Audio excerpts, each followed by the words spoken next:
This budget is not a stimulus. It's something that is denting confidence and will tend to have negative Keynesian fiscal multipliers associated with it, not the common textbook positive. Remember, when you take economics, they teach you Keynesian economics. And if you increase a fiscal deficit, what happens? You stimulate the economy. That's fine. And those multipliers are positive if the fiscal deficit that you're imposing is fairly small. But this one's big. And when they're big, the positive Keynesian fiscal multipliers turn negative on you. Welcome to the Block and Tackle Show, hosted by Karl Block. He will be tackling some of the biggest issues in business today. Welcome to the show. So where do you see things going? What do you think the prospects for recession are? What's going on with the economy? And what do you think about interest rates? All of these results that you're asking about, or forecasts that you're asking about, are determined by what happened to the money supply a year ago, 2 years ago, 2.5, 3 years ago. Sure. And since we've had initially actually a contraction in the money supply and then a very anemic growth in the money supply, it's growing now at about 4.5% per year. That's well below Hanke's golden growth rate of 6.3% per year, a rate consistent with hitting the Fed's inflation target of 2%. We anticipate that inflation, that portion of the nominal GDP, will be coming down slowly, continue to come down, and the real portion will also come down. That real rate of growth will slow down. So that's where I see the real economy going, slowing down, and inflation slowing down. Now, about interest rates, it's a tricky problem because usually interest rates follow changes in inflation. And the problem is that you have now Trump with his tariff madness and Trump with his huge regime change going on and changing all kinds of things in the economy. You have I call regime uncertainty. So once regime uncertainty comes into the picture, that tends to pop interest rates up. Yeah, part of the regime uncertainty is associated with the big beautiful bill, the huge bill that was passed and signed by President Trump. That will include not only an increase in government expenditures. Forget the fact that they didn't control anything. The government expenditures are going up. Also, what's going to go up is the fiscal deficit, and that throws another monkey wrench into the picture because that tends to lead to the following thing. That leads to what we call negative fiscal multipliers. When the budget's too big, we end up with a situation where the fiscal deficit, where the fiscal deficit is too big, the deficit doesn't contract, it doesn't stimulate the economy, it contracts the economy. So as a result, I think we're going to be in a slowdown of the real economy. This budget is not a stimulus. It's something that is denting confidence and will tend to have negative Keynesian fiscal multipliers associated with it, not the common textbook positive. Remember, when you take economics, they teach you Keynesian economics. And if you increase a fiscal deficit, what happens? You stimulate the economy.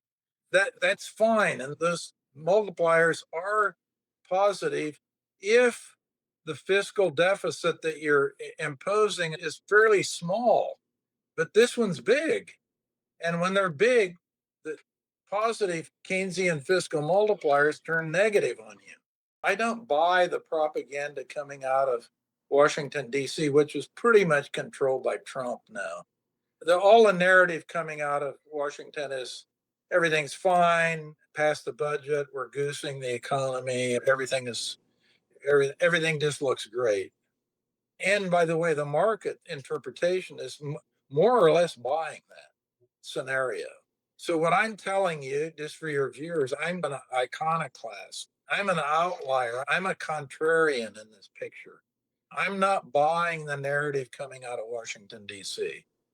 So, what do you think could be done in future packages that go through Congress to ameliorate some of these? The first thing that I would propose would be reducing government spending, shrinking the size of the government. That's the way to go. If you want to stimulate the economy, you have to impose austerity. An austerity package would increase confidence in the economy and it would actually stimulate. So it's just the reverse. It kind of stands Keynesian economics on its head. If you have austerity, if you reduce the fiscal deficit, you actually stimulate the economy because you're increasing the level of confidence in the economy. And that happens when you get in these zones where the Keynesian multipliers are actually negative. If you have a negative Keynesian multiplier and you impose austerity and shrink the fiscal deficit, you goose the economy. And we've had plenty of evidence of this, by the way. This is what Margaret Thatcher did famously in the United Kingdom. She put a huge fiscal squeeze in, and all the economists, 364 of them, wrote a letter to the Times of London at that time saying that they were going to have a Great Depression. The minute they signed the legislation for the fiscal package, the fiscal squeeze, sterling took off and the economy took off. It was great. How do you feel about the deregulation trend? The economy is way overregulated. So any deregulation is positive, not negative. I think there is some belief that you have to cut entitlement spending, which you'll never get bipartisan approval of, and it's a political disaster, at least for now. Can you think of any other ways that would be helpful besides cutting Medicare and Social Security? If you look at Medicare, for example, the number of people that have been added over the years is just fantastic. So what you have to do, you have to have more restrictive qualifications. You have to get people weaned off of this stuff. By the way, that was a problem. Trump, when he went in with a big, beautiful bill, the reason they never cut anything is that basically 77% of the budget Trump said they shouldn't touch. So you had all this stuff, no one was touching anything. One thing that could be done is a lot of privatization. As you know, I was President Reagan's privatization guru. And what were we going to do? We were going to sell commercial and commercial grazing lands and commercial timber lands that were on lands owned by the federal government, and most of them in the western states. Now there was an element of that a tiny element of that in the big beautiful bill, but they cut it out. They cut the privatization out. If you've been reading your Wall Street Journal for the last month or so, there have not only been articles about this, but also editorials. They've had 3 or 4 editorials, and they were advocates of doing the right thing, privatizing. So the federal government, most people don't realize that the federal government and state and local governments own huge amounts of real estate, surface area 6 times larger than the entire surface area of France is owned by the government. And so those things should be privatized. They're assets owned by and totally mismanaged from not only a commercial point of view, but also an environmental point of view by the federal government. The environmental shape of those lands is in terrible condition compared to private timber lands and private grazing lands. But they own them, they're mismanaged. They produce, by the way, negative cash flows. So it isn't that they have a low rate of return on capital. They actually have a huge negative return and negative cash flows being generated. So it costs the American taxpayer money just to have the federal government owning those lands. So that would be the one thing to do. And Elon Musk and Doge, they didn't really get into this. They were looking at what I think are basically income statement kind of items, the flow of money going in and out of the government every year. They were trying to adjust those and save some money, getting rid of some waste, fraud, and abuse. But the big thing, the elephant in the room, is the balance sheet of the federal government, not the income statement. It's the balance sheet. And privatizing assets on that balance sheet, surplus assets, selling them, getting rid of it, and using those funds to either retire the debt or reduce the size of the deficit is really what you should be focused on. Turning to some other things that the Fed isn't looking at or isn't thinking about, do you think it's a good idea that they pay interest to banks for those forced Well, deposits? they would, if they embrace the quantity theory of money and had a monetary policy like the things that we're suggesting and making money work, they wouldn't have to be doing that. The way they're running the monetary policy, focusing on interest rates as they do, not the money supply, it forces them to manage the thing this way. So they have the wrong model, basically. It isn't a question of whether they pay interest rates or not. Everybody has that wrong. They don't understand what's going on. If they have the model that they have now to manage monetary policy, they will be paying interest. If they change the model, they wouldn't be. So they got to change the model. But that means they have to change the way they think about monetary policy completely. And that's what we have in our book, Making Money Work. We lay it all out.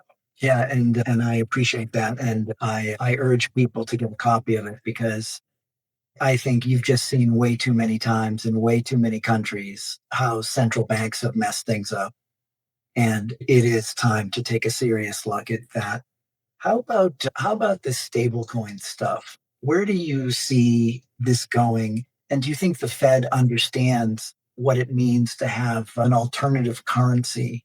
No, I don't think the Fed does understand, and they're not saying much about it either because Trump's backing it.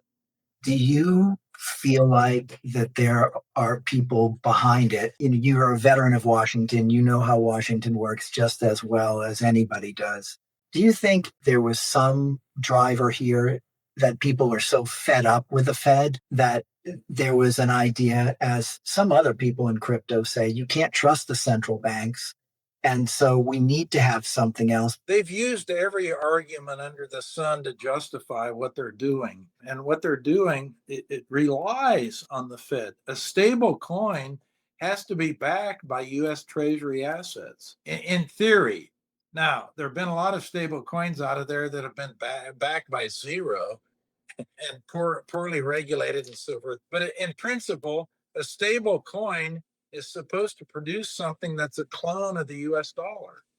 And to do that, they require that the stable coin liabilities that are issued, the money, the stable coins, that's a liability they're issuing, they have to be backed 100% with US dollar denominated assets, in short treasury bills, short-term treasury bills. And now they've twisted the argument around. And they said, well, Besson, the Secretary of Treasury, has been promoting this too.